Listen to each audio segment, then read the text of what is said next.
Karachi as a venue has brought some excitement to the PSL क्योंकि आज हमने बहुत अरसे के बाद इन पीएसएल एक लास्ट बॉल थ्रिलर विटनेस किया। What a game of cricket.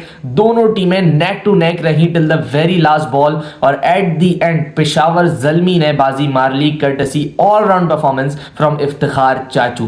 पहले 4 आउट भी किए within the power play. Peshawar Zalmi को टॉप पे लेके आए पावर प्ले में। उसके बाद आखिर में with the bat 2 crucial boundary in the last over that seal the deal for Zalmi, वरना मैच ज़ल्मी के हाथ से निकल गया था जिस तरीके से आखिरी 4 ओवर खेले थे ज़ल्मी ने। सो कर्टेसी इफ्तिखार अहमद ज़ल्मी ने एक और नेल बाइटिंग मैच जीता है। ज़ल्मी ने 2 मैचेस चेजिंग के वक्त जीते हैं एंड दोनों मैचेस बहुत क्लोज जाके जीते हैं। एक मैच तो वॉश आउट हुआ था।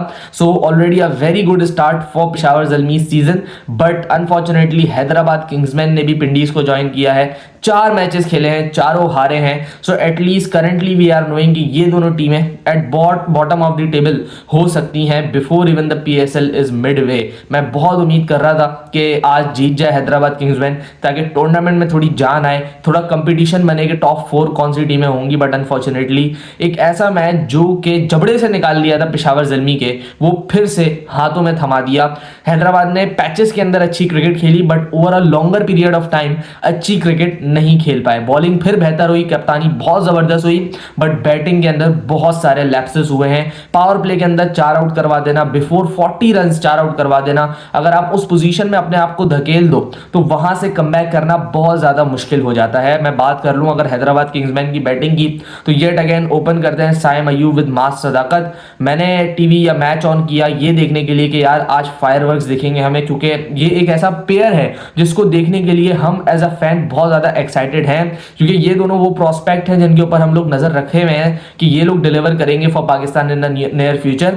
मास को एक स्पेसिफिक रोल दिया गया कि भाई तुम जाओ और पावर प्ले लूटो। अगर वो चीज वर्क करती है तो वो बेनिफिट है हैदराबाद के लिए, अगर नहीं करती है तो कोई इशू नहीं है। सो मास has a game plan to play with कि वो जाएगा, वो बैटिंग करेगा तेज, अगर वो आउट हो जाता है तो डजंट मैटर, लेकिन अगर वो चल गया तो लास्ट मैच की तरह वो 25-26 गेंदों के ऊपर 60 रन करने की कैपेबिलिटी रखता है।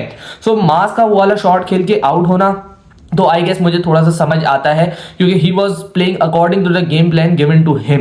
बट उसके अलावा अगर आप बात कर लो साइम अयूब की, शर्जील खान की, उस्मान खान की, इरफान खान नियाजी की, ये वो लड़के हैं जो कि कोर ऑफ हैदराबाद किंग्समैन है, क्योंकि ये आपका सारा का सारा लोकल पूल है। एंड जब आप लोकल पूल की तरफ देखते हैं तो ये वो प्लेयर्स होते हैं जो कि आपकी टीम से रेगुलरली मैचेस खेलेंगे। एंड अगर वही प्लेयर्स आपको डिलीवर करके नहीं दें till the 4th game of the tournament, जिस टूर्नामेंट के अंदर आपने खाली 10 गेम्स खेलने हैं, तो फिर आप एज अ टीम बैकफुट पे चले जाते हो। एंड अगर मैं स्पेसिफिकली बात करूं साइम अयूब की, तो हम अब उसको ना 3 साल से देख रहे हैं। He is not a youngster anymore. हमने 3 साल से उसको पाकिस्तान टीम के अंदर देखा है। 2024 के वर्ल्ड कप के बाद से साइम अयूब को हमने रेगुलरली पाकिस्तान टीम के अंदर देखा है। एंड हम सब जब हमने पहली दफा साइम को देखा था बैटिंग करते हुए, वी थॉट कि यार ये एक ऐसा लड़का है जो कि मॉडर्न डे स्किल्स के ऊपर, मॉडर्न डे टेक्निक के ऊपर पूरा उतरता है। He has a wide range of stroke and इसके अलावा इसकी टेक्निक बहुत रॉक सॉलिड है।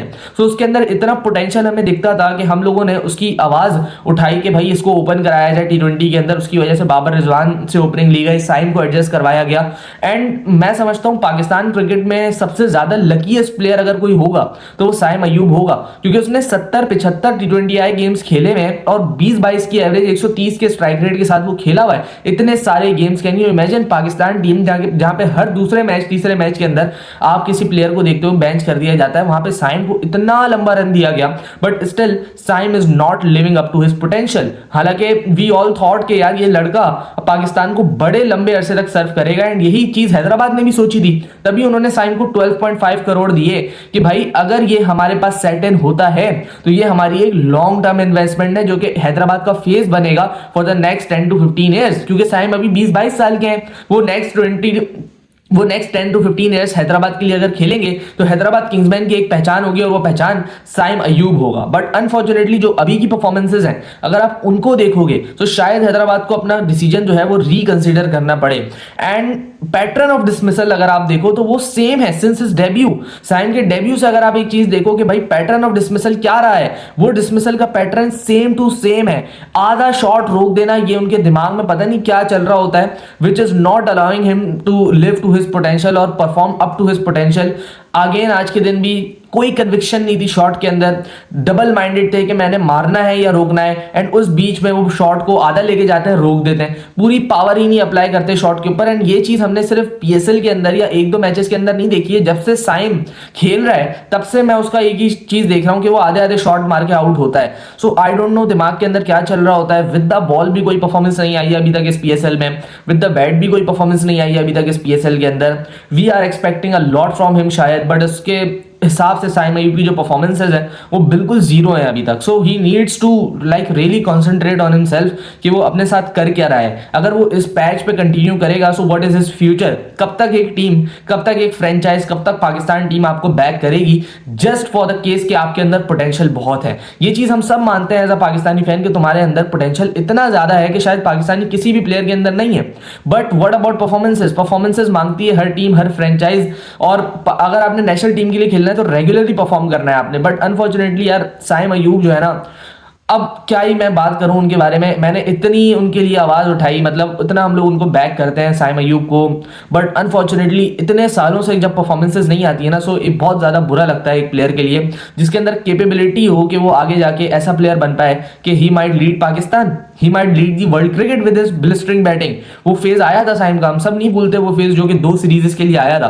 But I don't know Saim को क्या हुआ है एंड व्हाट, वो उसकी चाबी कौन सी चाबी है जो घूमेगी और साइम परफॉर्म करना शुरू कर देगा, बिल्कुल समझ से बाहर है। उसके नीचे अगर आप देख लो शर्जील खान मिडिल स्टंप की बॉल को कट मारते हुए आउट होता है। उस्मान खान के ऊपर मैं बात बहुत कम ही करता हूं बिकॉज आप लोगों का जो ओपिनियन है उस्मान खान को लेके वो तो मुझे नहीं पता, आपका अपना ओपिनियन हो सकता है, बट मेरा ओपिनियन फॉर उस्मान खान ये है कि जितनी क्रिकेट मुझे समझ है ना, जितनी क्रिकेट की या आप मेरे कह लें एक लिमिटेड नॉलेज के हिसाब से जो मुझे लगता है उस्मान खान का जो आपके पास अब सैंपल साइज है, जो उनकी परफॉर्मेंसेज हैं, जो उनकी टेक्निक है ऑफ प्लेइंग, वो इंटरनेशनल लेवल पे कभी भी सूट करती ही नहीं थी। जो उनकी टेक्निक थी, जो चीज़ें थी, जिस तरीके से उनका फुटवर्क था, स्पिनर्स बहुत शानदार खेलता है, पेस बॉलर के खिलाफ उसकी टेक्निक जीरो है। आज तो खैर स्पिनर ने आउट कर दिया, मैं क्या ही बात करूं, बट इंटरनेशनल लेवल के हिसाब से Usman Khan was never a ready player, आप ये कह सकते हो। आपका जो भी ओपिनियन हो मेरे से आप इख्तिलाफ कर सकते हैं, obviously you have your own opinion, but जो मुझे समझ आती है Usman Khan never belongs here. उसको इतने पैसों में आपने रिटेन किया है हैदराबाद किंग्समैन ने, बट अगेन कोई परफॉर्मेंसेज अभी तक उस तरीके से आई नहीं। आई होप वो मुझे गलत प्रूव करे, परफॉर्म करे, ना सिर्फ हैदराबाद के लिए बल्कि पाकिस्तान के लिए भी करे, मैं तो बोलता हूँ। बट अभी तक कोई ऐसी खास परफॉर्मेंसेज नहीं है। फिर उसके बाद आप जब 4 आउट हो जाते हैं सो एक अच्छी पार्टनरशिप स्टिच करते हैं कुसाल परेरा, ऑब्वियसली उस पार्टनरशिप के अंदर एक एग्रेसर होते हैं। मार्नस लबुशेन से आप एक्सपेक्ट नहीं कर सकते ऑब्वियसली कि वो एग्रेसर बने एक पार्टनरशिप के अंदर। So Kusal Janith Perera kept on pushing the score, boundaries देता रहता है, लूज बॉल मिलती है वहां पे बाउंड्री लेता है, इवन अच्छी बॉलों के ऊपर भी स्वीप मार के लेग स्टंप डोमिनेंट प्लेयर है, वहां पे अपनी स्कोरिंग शॉट्स खेलते रहते हैं। दूसरे एंड पे मार्नस लबुशेन रन बॉल 27 करते हैं। स्टिल मैं कहूंगा जो सिचुएशन में हैदराबाद फंसा हुआ था उस सिचुएशन के हिसाब से वो एक बड़ी डिसेंट इनिंग्स थी, क्योंकि एक प्लेटफॉर्म फिर भी हैदराबाद को मिल गया था। बट जैसे ही मार्नस आउट होता है तो 113-14 रन थे जब मार्नस लबुशेन आउट हुए हैं एंड 146 पे हैदराबाद ऑल आउट हो जाता है। सो ना तो नीचे से कोर परफॉर्म कर रही है जो आपकी कोर है लोकल प्लेयर्स की, ना तो ऊपर से परफॉर्म कर रही है।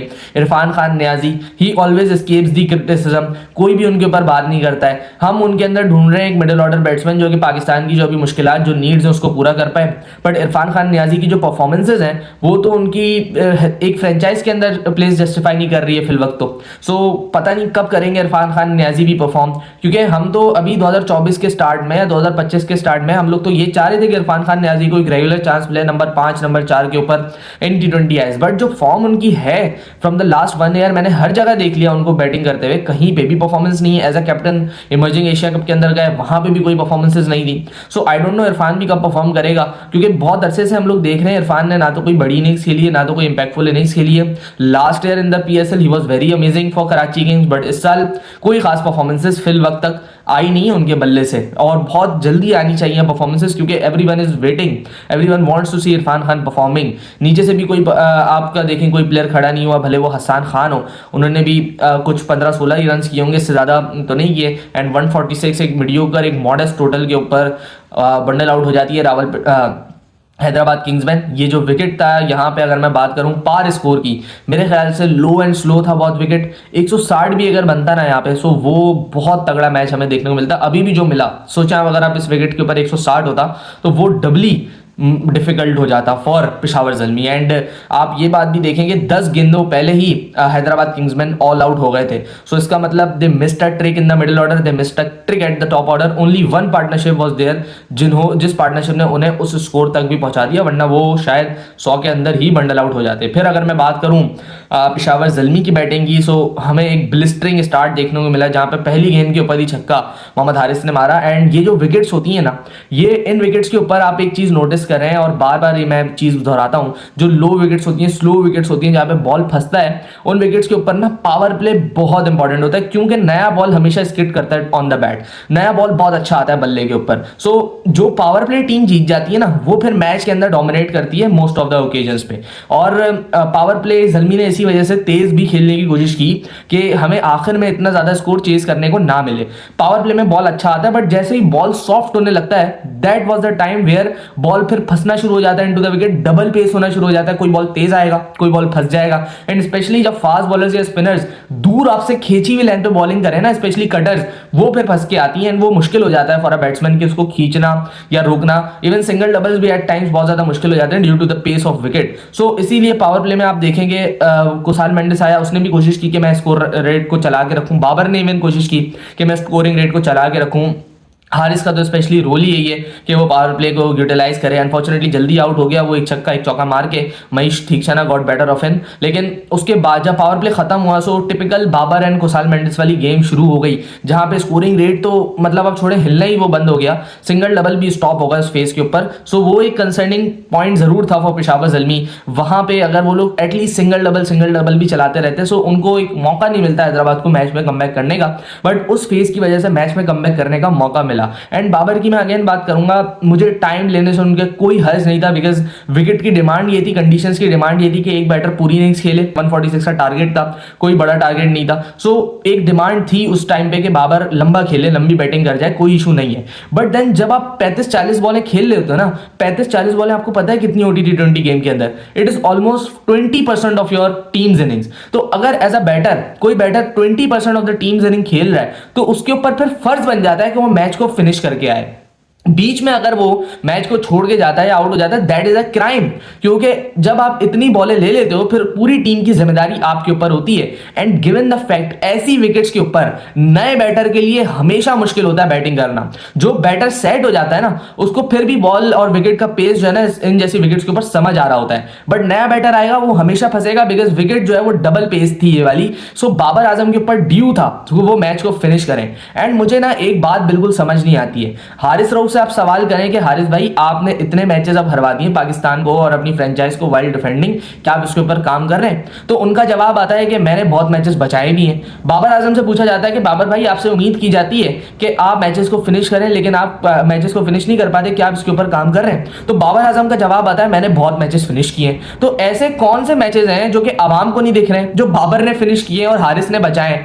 कोई 2019 का न्यूजीलैंड का मैच के अलावा कोई मैच अगर मुझे याद करवा दे जो बाबर ने फिनिश किया विद द बैट, तो मतलब मेरी मेमोरी तो रिकॉल नहीं करवा रही है मुझे। इवन जिसके अंदर 100 थी बाबर की, उसमें बाबर मैच फिनिश करने से पहले आउट हुआ है। सो आई डोंट नो मीडिया के सामने ऐसे जवाब क्यों देते हैं, अपनी ईगो के ऊपर क्यों ले जाते हैं चीज। Because you are representing a country, you are representing a nation, आप प्रोफेशनल हो, आपसे सवाल जरूर होंगे, क्या उसका एक जवाब नहीं दे सकते कि वी आर प्रिपेयरिंग, हम लोग इसके लिए मेहनत करते हैं? अब नहीं होता, that is not in our hand, but we do try for it. अब ऐसे जवाब देना कि मैंने पहले किया है बहुत, सो कहां किया है, दिखता क्यों नहीं है? पूरी आवाम ये सवाल आपसे पूछती है, दिखता क्यों नहीं है? कौन से मैचेस हैं ऐसे, गली मोहल्ले के मैचेस हैं, या कौन से मैचेस हैं जहां पे आपने मैचेस फिनिश किए हैं या हारिस रऊफ ने मैचेस बचाए हैं? एक मैच मुझे हारिस रऊफ का याद आता है फॉर वो इंग्लैंड के खिलाफ कराची में, जो 7-8 रन चाहिए तो उन्होंने 2 आउट कर दिए थे 1 ओवर के अंदर। वो एक मैच जरूर मैं बोलूंगा हारिस ने बचाया विद द बॉल। लेकिन इसके अलावा I am a big fan of Haris Rauf, ये बात सबको पता है। और अनफॉर्चुनेटली हारिस रऊफ की अगर मैं परफॉर्मेंसेस देखूं ना, स्पेशली 3 से 4 साल में डिफेंडिंग के वक्त, हम उसको एक बेस्ट डेथ बॉलर कंसीडर करते थे 2022 तक।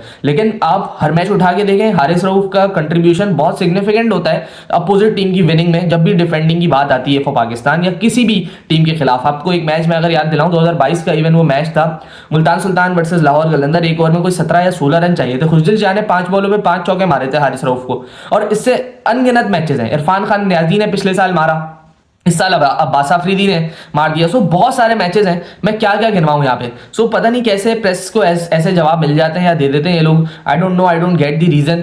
फिर उसके बाद आप देखें कि आमिर जमाल आया, आमिर जमाल के लिए मुश्किल हुई वहाँ पे। मैं क्रेडिट दूंगा मार्नस लबुशेन को कि जिस तरीके से उसने बॉलिंग में चेंजेस किए हैं वो बहुत ज़बरदस्त थी, और कप्तानी बड़ी शानदार की है उसने।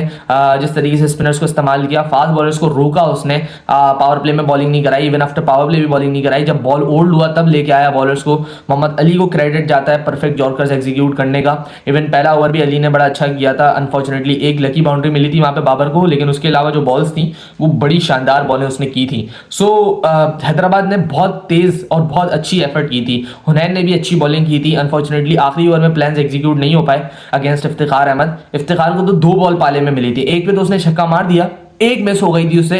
अगर किसी ने मैच देखा हो, जो उसने चौका मारा, उसकी अगली बॉल जो इफ्तिखार ने सिंगल किया वो बॉल इन रेंज था और इतना परफेक्टली रेंज में था कि इफ्तिखार अहमद उसको किसी भी दिन के ऊपर छक्का मार सकता था।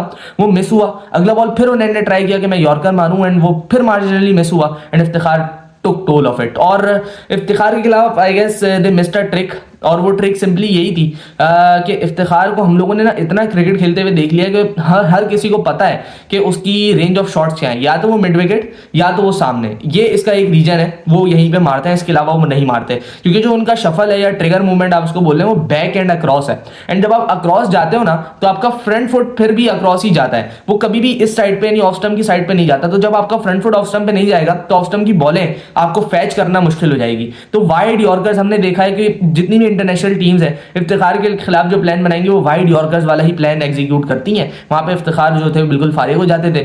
सो आई डोंट नो वो वाला प्लान क्यों नहीं इस्तेमाल किया हैदराबाद ने। शायद प्रेशर के अंदर हुनैन से इतना अच्छा एग्जीक्यूट नहीं हुआ, लेकिन हुनैन ने बड़ा शानदार ओवर किया था 19वां, सो उसका क्रेडिट उन्हें जाता है। एंड बहुत जबरदस्त एक मैच देखने को मिला, क्रेडिट वेयर ड्यू। कल एक डबल हेडर है, वो देखेंगे, उसके ऊपर भी बात करेंगे कल वाली वीडियो में, तो हमारे साथ जुड़े रहिएगा। तब तक के लिए अल्लाह हाफिज़।